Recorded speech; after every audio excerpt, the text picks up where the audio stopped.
हाँ तो प्यारे भैया बहन, अब हम आगे बढ़ते हैं। पिछले वीडियो में जो मैं प्रमेय एक बताया हूँ वह बहुत महत्वपूर्ण है। इसको बिल्कुल लिख लिख के देखिए, याद कीजिए, परीक्षा में आता है, समझिए।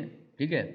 और उसके अलावा जितने भी प्रमेय हैं इस अध्याय में, सब प्रमेय के कथन को, हेडिंग को याद रखना है, क्योंकि ये खाली स्थान में, परीक्षा में आदि में, ऑब्जेक्टिव आदि में पूछे जाते हैं। मैं बता रहा हूँ प्रमेय 2। इसको सिर्फ प्रमेय याद रखना है। यदि एक रेखा किसी त्रिभुज की दो भुजाओं को एक ही अनुपात में विभाजित करती है तो वह तीसरी भुजा के समांतर होती है। यह प्रमेय है, आप लोग पढ़ लेंगे। इसका हेडिंग याद रखना। ठीक है। इस प्रकार समझाया गया है। आगे हम पढ़ते हैं प्रश्नावली 2। प्रश्नावली 2 का प्रश्न पहला देखिए। एक वृत्ताकार मैदान की त्रिज्या 52 मीटर है। इस मैदान का नक्शा कागज पर बनाइए जिसमें पैमाना 13 मीटर अनुपात 1 सेंटीमीटर हो, और नक्शे में मैदान की त्रिज्या क्या होगी ये भी निकालना है। ठीक है। तो आइए देखते हैं सवाल कैसे बनेगा।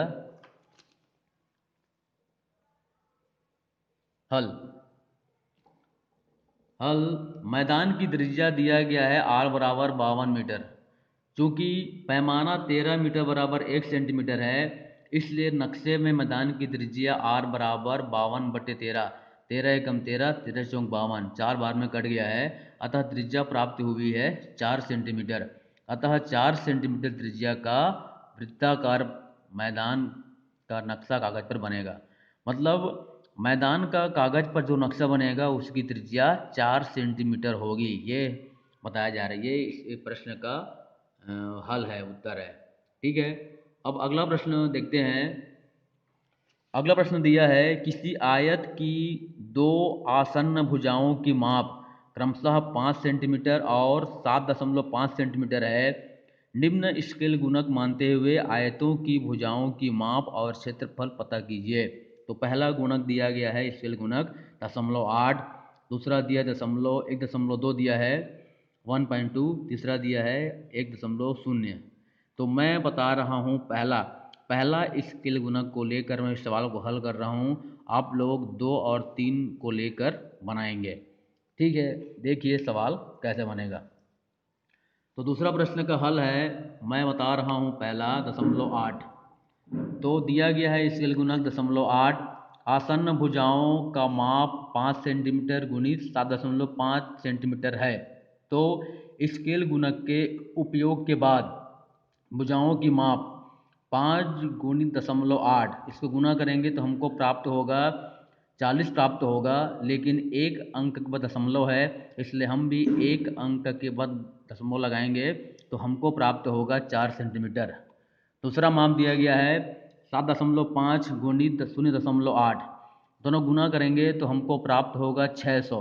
लेकिन दो यहाँ पर एक अंक के बाद दशमलव है और यहाँ पास एक अंक के बाद दशमलव है, अतः उत्तर में 2 अंकों के बाद दशमलव लगाएंगे तो हमको प्राप्त होगा 6।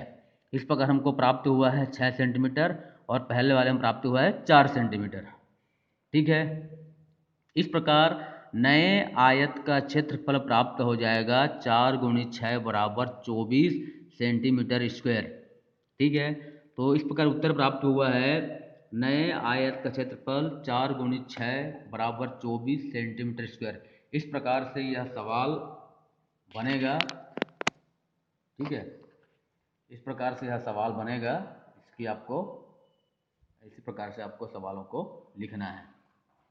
ठीक है। ये प्रश्न दूसरा है और ये आपका प्रश्न, ये प्रश्न पहला है और ये प्रश्न दूसरा है। ठीक है। अब देखते हैं अगला प्रश्न है प्रश्न 3। प्रश्न 3 ये दिया गया आकृति आर एस टी। यहाँ पर एक समांतर रेखा है एम एन और एम आर या आर एम का मान है 6 और एस एम या एस एम एस का मान है 3।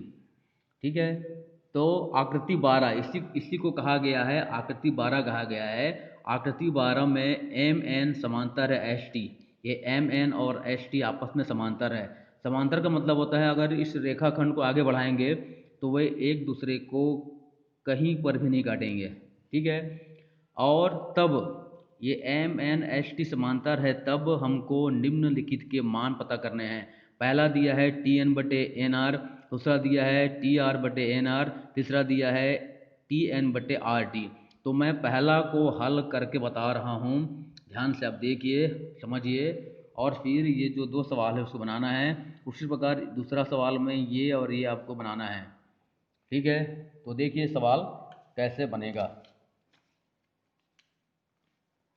देखिए ये चित्र है, इस चित्र को मैंने पुस्तक के अनुसार बनाया है। आर एस टी एम एन समांतर रेखा है, एस टी और एम एन समांतर रेखा है, इसका मान 6 है, इसका मान 3 है, बुक में दिया हुआ है। तो मैं पहला बता रहा हूँ टी एन एन आर। ठीक है, पहला दिया है टी एन बटे एन आर। तो पहला बता रहा हूँ टी एन बटे एन आर। हल, चूंकि एम एन समांतर है एस टी, बुक में दिया हुआ है, अतः एम एन आर एस और आर टी को समान अनुपात में हम विभाजित करेंगे। ठीक है, तो दिया है आर एम बटे एम एस बराबर आर एन बटे एन टी। अब ये कहाँ से आया है? आर एम बटे एम एस आर एम बटे एन टी। यह आधारभूत समानुपातिकता प्रमेय, मतलब जो प्रमेय पहला है, पहला प्रमेय से इसको लिखा गया है। ठीक है, यह जो अनुपात है वह प्रमेय क्रमांक पहला से लिया गया है, जिसका नाम है आधारभूत समानुपातिकता प्रमेय।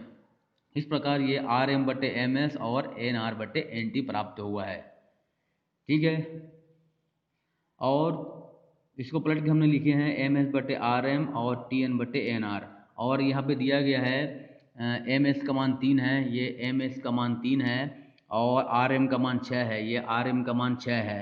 तो एम एस बटे आर एम बराबर टी एन बटे एन आर। तो यहाँ मान भर दिए हैं 3 बटे 6, 3 एकम 3, 3 दूनी 6। तो हमको प्राप्त हुआ है 1 बटे 2, अर्थात टी एन एन आर का मान प्राप्त हुआ है 1/2 या 1 बटे 2। ठीक, यही इसका उत्तर है, यही इसका आंसर है। इसी प्रकार से जितना भी सवाल आपसे बनता है बनाइए, और जो महत्वपूर्ण सवाल रहेंगे हम उसको आपको वीडियो बना के भेजेंगे। ठीक।